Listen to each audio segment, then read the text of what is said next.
Hello everyone and welcome back to my channel. My name's Rhiannon and today I'm going to be showing you all the books that I'm taking with me on holiday.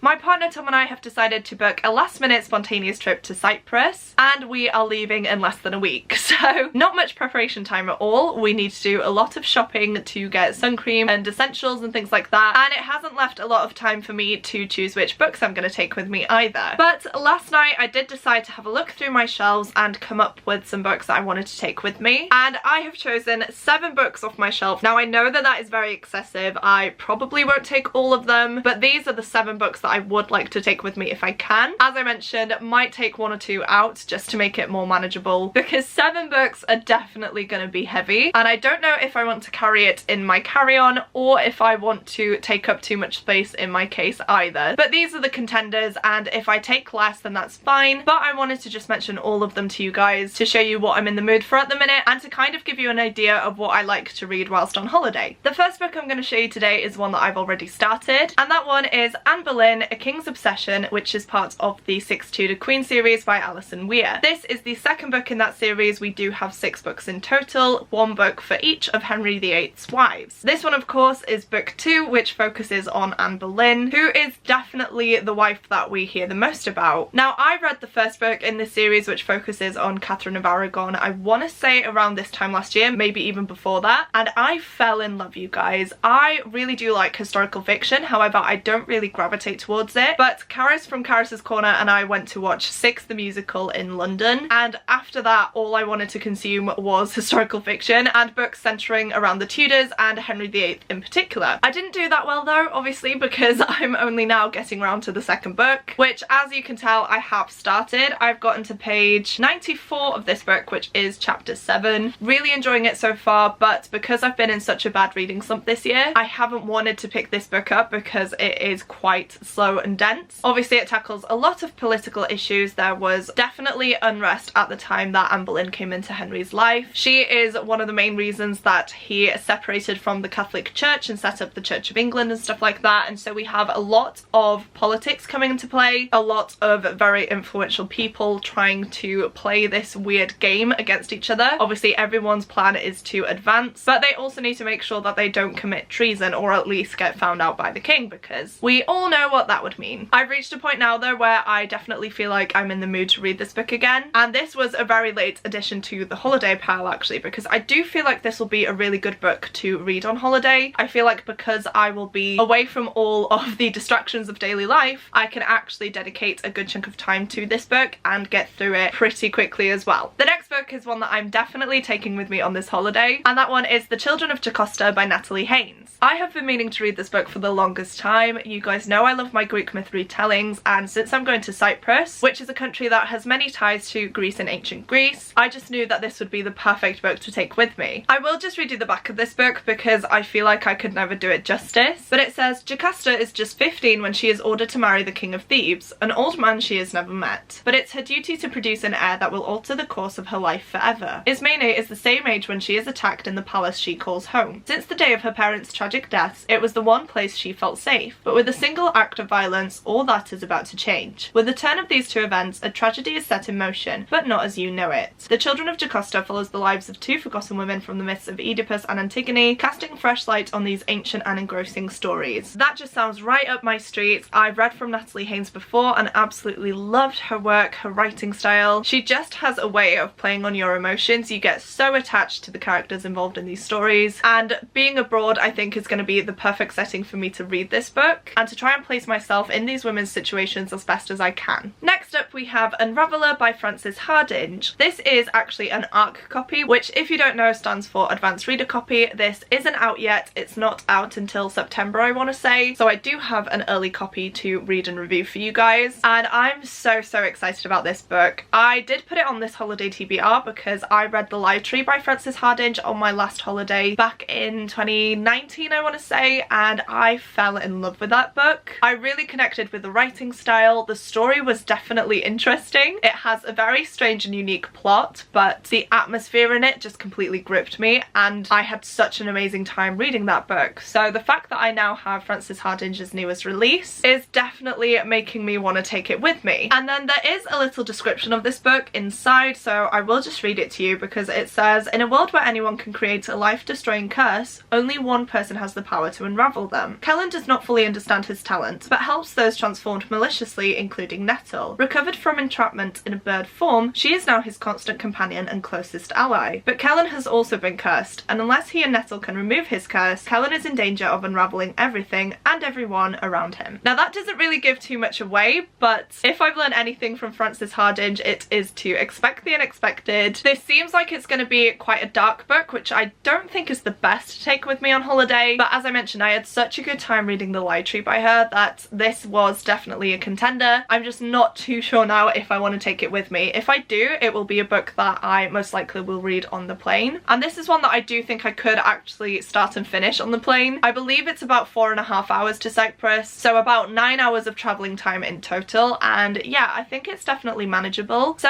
let me know, do you think I should bother taking this one, or should I read it once I get back? The next book is another one that I definitely feel like I am going to take, and that one is The Outsiders by Michelle Paver. Now if you saw my Yelk book haul, you'll know that I did recently buy all of the books in this middle grade series. Michelle Paver is one of my all-time favourite authors. If you don't know, she is the author of the Chronicles of Ancient Darkness series, the first book being Wolf Brother, and that is essentially the book series that got me into reading. So when I saw all of these books available, I just had to pick them up, and honestly I was debating taking all of them on holiday with me, but I have just settled for the first one. For this one it says, if an outsider wields the blade, the house of Coronos burns. Hylas is only a boy, but he knows 3 things. The gods exist, magic is real, somebody wants him dead. Hunted and alone, Hylas is desperate to find his missing sister. His quest takes him across the hostile mountains and treacherous seas of ancient Greece. His only friend is a girl on the run. His only guide is a wild dolphin, and his murderous enemies are closing in. Again, same vibes as The Children of Jocasta. I feel like this is going to be a perfect book to read in Cyprus, and it's definitely going to be a quick read as well. If I've learned anything from Michelle Paver's books, is that I just fly through them because I get so engrossed in the story, I feel so connected to the characters, and because this is a new world to me, I'm just so excited to dive in, and I feel like I'm just going to absolutely devour this book. And then the last 3 books I'm debating taking with me are all thrillers. I feel like thrillers are the perfect types of books to read whilst on holiday. I do tend to fly through them because they are such fast-paced books, and I just get so engrossed in the story and the mysteries behind it all that I find it really hard to put them down. So the first thriller I have to show you guys today is The Castaways by Lucy Clark. For this one it says, you wake on a beautiful remote island, sparkling blue seas, golden sunsets, barely a footprint in the sand. Yet this is no ordinary escape. Next to the wreck of a plane, a stranger paces. Another sharpens a knife, scoring a list of the dead onto a palm tree. Others watch from the shadows of a campfire, all with untold stories and closely guarded secrets. This is no ordinary holiday.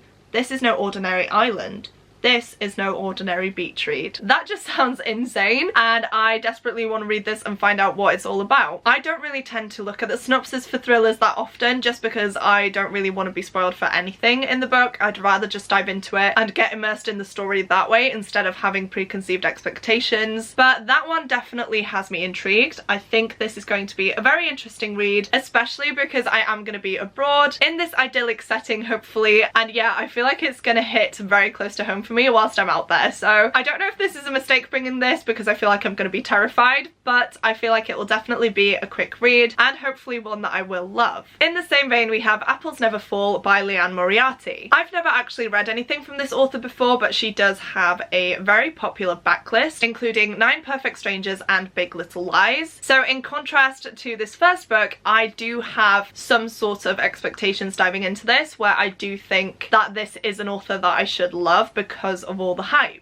This is another one though that I don't really know too much about, and all it says on the back is, Joy and Stan Delaney have 4 grown-up children, a successful family business and their golden years ahead of them. Then Joy vanishes. Questions are asked, the police get involved, scratch the surface, and the seemingly happy family has much to hide, and with good reason. And then there is a quote from The Guardian that says, engrossing, perfect holiday reading. So I feel like I should take this one with me. Don't really know what the writing style is going to be like or if it's going to be for me, but based on the love for the author's other books, I do feel like this is one that is going to be good and quite compelling as well. And then we finally made it to the last book, which is You'll Be the Death of Me by Karen M. McManus. I took 2 of Karen M. McManus's books with me on my last holiday, and I flew through both of them. I think I read 1 a day because they're just such easy books to read. Now that's not a dig on these books at all. I love a good YA mystery. mystery, and I feel like Karen M. McManus has just perfected the art of writing murder mysteries. So of course I had to take one of hers with me on holiday this time round as well. For this one it says, skipping school is fun until someone gets murdered. Ivy, Mateo and Cal used to be close, best friends back in middle school. So when Cal pulls into campus late for class and runs into Ivy and Mateo, they decide to ditch school, just like old times. But they're not the only ones skipping school that day. When the trio spot classmate Brian Boney Mahoney acting suspiciously downtown, they follow him into an empty building and walk straight into a murder scene. Now that their day of freedom has turned deadly, it's only a matter of time before the truth comes out. I feel like this is going to be just what I need. YA thrillers are books that I can just pick up and fly through, and they don't necessarily have to be the best. As long as I get some sort of enjoyment out of them, then they've done their job. So I definitely think that's going to be the case with this book. It is quite short as well. I think it's only, yeah, 300 odd pages, so very easy and manageable book to get to, and because of that I do feel like this is pretty set in stone as part of my holiday TBR. So there we have it. These are all of the books that I'm considering taking with me on holiday. The majority of these will probably come with me. I think I want to take 5 or 6, so I will have to get rid of 1 or 2 just to make it a bit more manageable and so that I don't go overboard. But I definitely feel like I have a good selection here. I have a mix of all different genres, including some fast-paced books as well. So yeah, please do let me know what you think of this stack and which books you think I should definitely take. I love hearing your guys' opinions on different books, so definitely go and comment those now. If you've made it this far into the video and would like to let me know that you're still here, please leave me some holiday emojis down below. I'm so excited to be going away. It's definitely a bit surreal for me at the minute because we're literally going next week, but I just cannot wait to get there, jump in the pool, go to the beach, sunbathe, have some cocktails. It's just going to be an amazing time, and I think Tom and I both desperately need this. So if you don't have anything in particular that you want to say but you'd like to let me know that you're still here, please go ahead and comment some holiday, vacation emojis down below. As well as that, please go ahead and click the like button if you like this video and the subscribe button if you'd like to see more content from me. I am planning on vlogging this holiday, so definitely keep your eyes peeled for that. I can't wait to take you guys along with us and to see what we will be doing and also what I'll be reading. So if that sounds like your type of thing, definitely click the subscribe button and also the little notification bell so that you will be notified when that video goes live. But that is it from me today, guys. Thank you so much for watching. It truly does mean the world to me, and I will see you soon in my next video. Goodbye!